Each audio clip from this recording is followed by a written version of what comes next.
If it's not one thing, it's another. Hey everybody, welcome back to Prince's Friend, exploring music through Prince, except that we're not going to talk about music today.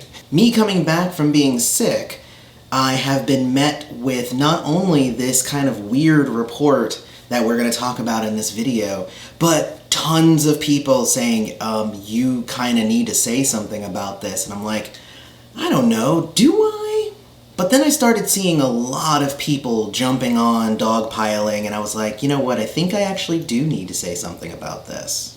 And obviously we're talking about the Sinead O'Connor story about Prince and her fighting. Before we get into that, don't forget to hit like, subscribe to the channel, hit the bell notification, so you always know when we release a new video. So for those of you who don't know, Sinead O'Connor most recently has talked once again about her encounter with Prince after she did Nothing Compares to You.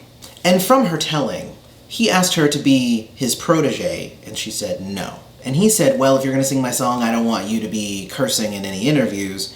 And she is Irish, so she told him to F off. What follows after that is her saying that Prince lashed out at her, tried to punch her, or did punch her, went upstairs, went and got a pillow that had something heavy in it, and then chased her around his lawn until she was able to get away. He jumped in his car, tried to run her over, and then she was able to get to a neighbor's house and get in there, and then he left it alone. And honestly, saying it out loud, it sounds really stupid. But of course, we here at Prince's Friend, we try to look at everything from the center, because we all know that there's this side of the story, there's this side of the story, and then there's the truth somewhere in there. So nothing I'm saying today is me saying that she's lying.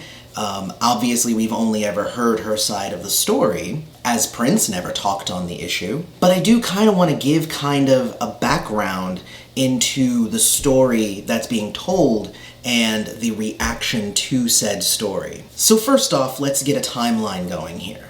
In 2009 is when she first said that she didn't get along with Prince and that she fought with him. Then they asked her to kind of go in more depth, and she's like, you know what, I'm not going to do that. In 2011, she was asked again, and she said, you know, we don't really get along, that's probably best left to the past. And in 2013, she was interviewed by Digital Spy, where she said, me and Prince detest each other, but I'm gonna save that story for when I'm an old lady. But of course, when Prince died around 3 years later, in 2016, not even a month after Prince had passed, I think it was only a few days, she came out and told the full story. About a month after that, she came out and accused Arsenio Hall of giving lots and lots of drugs to both Eddie Murphy and Prince. But of course, after some legal things, she ended up having to apologize for that. A little bit later on, she did come out as bipolar, and she said that she had tried to commit suicide a few times. And then of course, that brings us kind of now to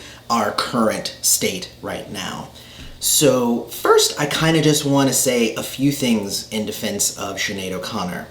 The first one being the fact that I'm seeing a lot of comments on social media where people are saying, well, why should we even listen to her? She's bipolar. And it's like, all right, hey, guess what, guys? Mental illness is a thing.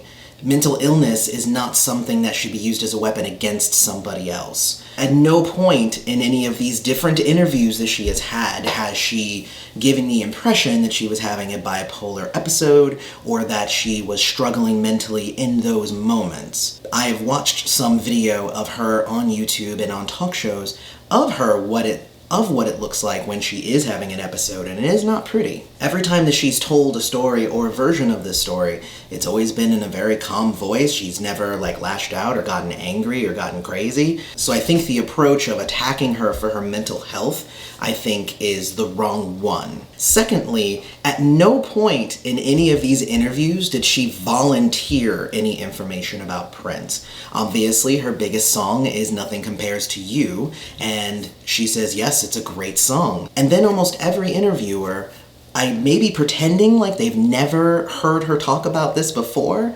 asks her, have you ever met Prince? And then she would tell, again, at different varying stages, she told different lengths of the story. It all appears to be the same story. It just appears at different lengths depending upon when she was asked. And I don't think that she should be faulted for answering a question I'm just saying. Now, if she just came out and she was just like, yeah, I want to talk about the new album, but also I want to bash Prince, that's one thing. But they ask her about Prince, and she tells about Prince. If I had a run-in with somebody that I didn't like, I probably wouldn't volunteer the information, but if somebody asked me, I would say some shit. Just saying. Now, on to the opposite end of that, where there's some holes in her story. Obviously, this is all taken from her side, and from her side, she says that Prince said that you should not be cursing in your videos, and didn't just say it, she said he demanded that I stop cursing in my interviews. Interviews is what I meant earlier. And apparently, her saying F off was the catalyst for this whole thing. Now, I don't know. That doesn't sound right to me, that this kid who grew up poor in Minneapolis and lived on the street and who couch surfed a lot of his life, and he finally got up and made it, and somebody said F off, and then all of a sudden he's just gonna freak out. I'm sure he's been told to F off before. So she says F off, and he flips out, tries to punch her, runs upstairs, comes back with a pillow with something heavy in it, and then chases her all around, and then gets in his car and tries to run her down. So, I mean, this is like just a whole lot of overreaction. Now, again, from her point of view, it was probably F off and then that's it. If we're to assume that this story happened, it was probably more along the lines of, F off, well then get out of my house. Well, no, I'm not gonna get out of your house, and let me tell you why. And F and F and F and F and F, and he probably said, well then you need to get the F out of my house. And it was probably a much bigger ordeal. Prince never struck me as somebody who, if you said something wrong to him, he would lash out in anger and beat you. It might eventually get there, but that's a whole other thing. I think also a lot of her allegations of him beating other women, that doesn't seem to be really going anywhere. She has said it twice that I've been able to find, that he's done it to a bunch of other women and blah blah blah. And here's the thing about that, here's the second hole, is she says that Prince definitely did lots of drugs. I know because I hung out with him, and I know of a lot of women who he did this to and everything like that. Except that in another interview, she said she never met him before she recorded the song, and when she was summoned to his house, that was the time that she met him. So at what point were you hanging out with him and you saw him do these drugs and you saw him do all this stuff to other women, and the two stories don't square? Like, it just doesn't work the way that it's being said. And that's where I'm finding a lot of the holes. I'm not attacking her for mental health. Bipolarism, as far as I've been able to read up on it, isn't something that has been found to affect memory. However, memory is already a really fragile thing because we're human, and that's just kind of how it works. The human mind has a way of kind of warping information in our minds to suit our sense of self. I guess that's a good way to say it.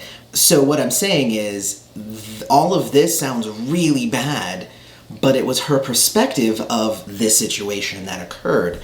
And, the car doesn't even need to have been him, because if it was that late at night, it was like 5 a.m. is what she said. Somebody driving in a car, you're not going to be able to see who's driving that car. It could have been somebody else entirely. It might not have even been Prince. It might have been his bodyguard that he sent out, like, can you go make sure that she's okay before she hurts herself, or she draws a bunch of attention or whatever because she's running around crazy acting like I'm chasing her with a pillow. I mean, that's the thing, right? It's all about perspective, and it's all about knowing. And I don't know what happened. Nobody knows what happened.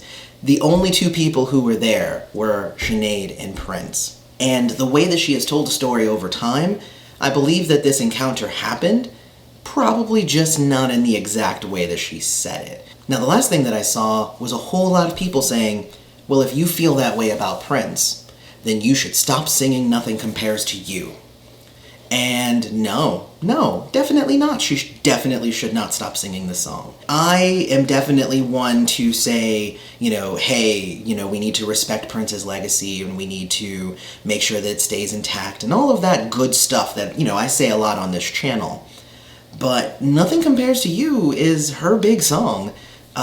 There's really no reason for her to stop singing it, because it's a good song. written by a person that she doesn't like, but the song is great and she likes the song. And it's her big hit that people want her to sing, and she's probably going to sing it for the rest of her life. And I don't see a problem with that. She really did take that song and kind of make it her own version. And we did a comparison of the different versions of Nothing Compares to You and how different each of them is from each other in tone and quality and storyline and everything.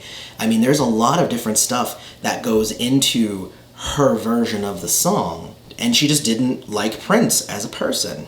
Now, of course, the allegations of him being a woman beater and the allegations of him being, on drugs and she saw it and all that stuff, now that's the stuff that I'm like, all right, you need to cut that stuff out, because people are giving her a platform and they're spreading this information and she doesn't have any proof of it, and actually the few times that she has said something, she's had to retract those statements. So that's not cool. People need to check that and make sure that they're only airing the parts that are good. I mean, that's the problem, I think, is that I think some of these things have been live, so you can't really not air those if it's live. But if you're going to give her a platform, make sure that everything that she's saying is true. And it would be really cool if everybody stopped asking her, did you ever meet Prince? But I want to know what you guys think about the Sinead O'Connor fistfight story with Prince. For me, it's kind of a non sequitur. I really don't care. I care that she is adding in the bits about drugs and the bits about the abused women, but I feel like this probably actually happened. Again, just not in the way that she said it, but I do want to hear what you guys have to say about this whole craziness. And while you're down there in the comments, go ahead and hit like, subscribe to the channel, hit the bell notification so you always know when Prince's Friend releases a new video. Check out the Patreon at patreon.com/princessfriend, and check out princessfriend.com for the latest news. Otherwise, may you live to see the dawn. Love you all.